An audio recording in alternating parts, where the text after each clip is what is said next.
दोस्तों अमेरिका के stock markets में ऐसा कुछ हो गया है जो कि आज तक दुनिया के किसी भी स्टॉक मार्केट में शायद नहीं हुआ होगा। आपने अक्सर सुना होगा कि कैसे बड़े बड़े इन्वेस्टर रिटेल इन्वेस्टर को दबाते हैं, उनका प्रॉफिट्स खा जाते हैं और अक्सर रिटेल इन्वेस्टर ही मार्केट्स में फंसते हैं। लेकिन इस बार ऐसा कुछ हो गया है कि बहुत सारे रिटेल इन्वेस्टर्स ने मिलकर एक बड़े हेज फंड को इस कागार पर लाकर खड़ा कर दिया है कि वो बैंकरप्सी के लिए फाइल कर सकता है। मतलब इतना ज्यादा लॉस उसको हो गया है और बताया जा रहा है कि इसमें इलोन मस्क का भी हाथ है। तो न्यूज वगैरह में आपने देख ही लिया होगा कि गेमस्टॉप कंपनी का शेयर कितना ज्यादा बढ़ चुका है। तो चलिए समझते हैं क्या है पूरी कहानी, इलोन मस्क का और मिया खलीफा का क्या सीन है इसमें कि जिससे अमेरिका के स्टॉक मार्केट्स में आग लग गई। क्या चल रहा है अमेरिका की मार्केट्स में। लेकिन उससे पहले अगर अब तक आपने हमारे चैनल को सब्सक्राइब नहीं किया है तो नीचे दिए गए लाल बटन को दबाकर सब्सक्राइब कर लीजिए, ताकि जब भी मैं आगे आपके लिए ऐसी फाइनेंस से जुड़ी, शेयर मार्केट से जुड़ी वीडियोस लेकर आऊं तो वो सबसे पहले आप तक पहुंचे और आप उसका फायदा उठा सकें। तो नमस्कार दोस्तों, मेरा नाम है ललित, आप देख रहे हैं फाइनेंशियल ज्ञान। चलिए वीडियो को स्टार्ट करते हैं।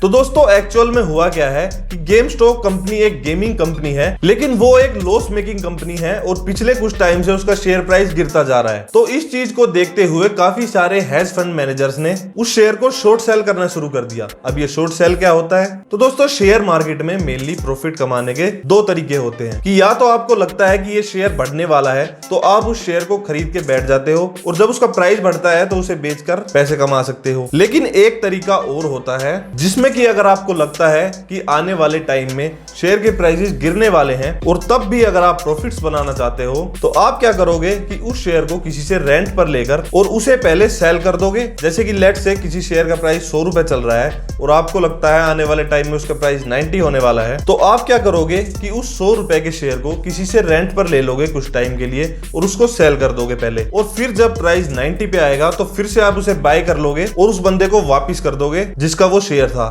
इससे होगा क्या कि आपका 10 रुपए का प्रॉफिट हो जाएगा, उस बंदे को आप कुछ रेंट दे दोगे उसके शेयर का और आप गिरते शेयर में भी प्रॉफिट कमा लोगे। तो ऐसा ही कुछ लगा यूएस के हेज फंड मैनेजर्स को और उन्होंने गेमस्टॉप कंपनी के शेयर्स को शॉर्ट करना शुरू कर दिया, मार्केट में सेल करना शुरू कर दिया और इतना शॉर्ट किया कि उनकी शॉर्ट पोजीशन 140% तक पहुंच गई थी। यानी कि मार्केट में सिर्फ 100 शेयर ही थे और उन्होंने मार्केट से भी ज्यादा शेयर शॉर्ट सेल कर दिए, प्रमोटर वगैरह के पास थे वो भी, और 140% तक उन्होंने उन शेयर को शॉर्ट सेल कर दिया। अब ये बात रेडिट पे कोई कम्युनिटी है, एक ग्रुप है, उसको पता चल गई कि ऐसे कोई हेज फंड मैनेजर गेमस्टॉप के शेयर्स को शॉर्ट सेल कर रहा है। तो अमेरिका में अक्सर क्या होता है कि ये हेज फंड मैनेजर्स बहुत सारे शेयर को शॉर्ट सेल करके या हैवीली बाय करके प्राइस को मैनिपुलेट कर देते हैं, जिससे कि एक रिटेल इन्वेस्टर को काफी लॉस होता है। तो इस चीज का बदला लेने के लिए उस कम्युनिटी में बहुत सारे रिटेल इन्वेस्टर जुड़ गए और उनके शेयर को बाय करना शुरू कर दिया। अब प्राइस गिरने की बजाय प्राइस बढ़ने लग गया और हेज फंड मैनेजर को लॉस होना शुरू हो गया। अब बची कुची कसर इलोन मस्क ने पूरी कर दी।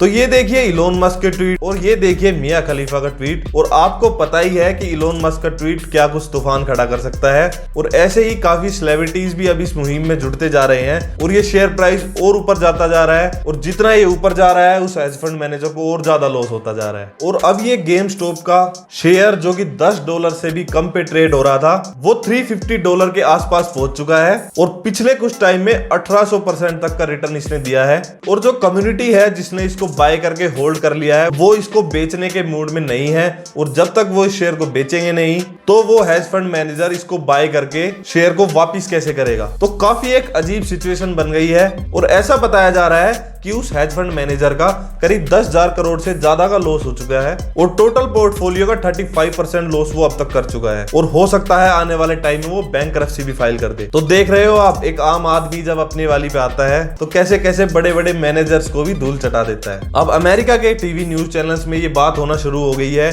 कि व्हाइट हाउस को इसमें इंटरफेयर करना चाहिए और इस कम्युनिटी के खिलाफ कुछ कार्रवाई करनी चाहिए। लेकिन लोग कह रहे हैं कि जब बड़े बड़े हेज फंड मैनेजर्स शेयर को शॉर्ट सेल करके प्राइस मैनिपुलेशन करते हैं तब तो आप कहते हो कि फ्री मार्केट होनी चाहिए, गवर्नमेंट को इंटरफेयर नहीं करना चाहिए, और जब यही काम एक आम इंसान ने कर दिया तो आप कह रहे हो कि गवर्नमेंट को इंटरफेयर करना चाहिए और इनके खिलाफ एक्शन लेना चाहिए। तो लेट्स सी ये रैली कहां तक जाती है। लेकिन इसके बाद इंडिया में भी ऐसी कुछ बात होनी शुरू हो गई है कि हम भी आईटीसी जैसे, सुजलोन जैसे शेयर को मैनिपुलेट करने की कोशिश करेंगे। लेकिन इंडिया में ये इस हद तक हो पाना काफी नामुमकिन लगता है क्योंकि इंडिया में काफी सारे रूल्स बना रखे हैं, जैसे सर्किट ब्रेकर कि कुछ परसेंटेज से ज्यादा वो शेयर प्राइस एक दिन में नहीं गिर सकता। उसके अलावा एक लिमिट सेट कर रखी है सेबी ने कि एक इंसान या एंटिटी कितने शेयर शॉर्ट सेल कर सकता है, और ऐसे अनेक रूल्स है जिसके कारण इंडिया में ये कर पाना काफी मुश्किल है। तो क्या हमें ये शेयर खरीदना चाहिए या नहीं? तो दोस्तों हम तो वैल्यू इन्वेस्टर हैं, लॉन्ग टर्म में बिलीव करते हैं और ऐसी पंप एंड डंप स्ट्रेटेजी से दूर ही रहना पसंद करते हैं, क्योंकि इसके पीछे का राज हमें पता नहीं चलता कि क्या कुछ चल रहा है। आजकल डिजिटल मीडिया इतना स्ट्रॉन्ग हो गया है कि उसके जरिए आप कुछ भी दिखा सकते हो, कुछ भी चीज वायरल कर सकते हो, और क्या पता फिर बाद में पता चले कि इस शेयर को उठाया ही इसलिए गया था कि बाद में इसको गिरा सके। तो इन चीजों का कुछ खास पता नहीं चलता है। आप अपना फंडामेंटल एनालिसिस करिए, अच्छे शेयर चूज करिए, या फिर म्यूचुअल फंड के थ्रू इन्वेस्ट करिए।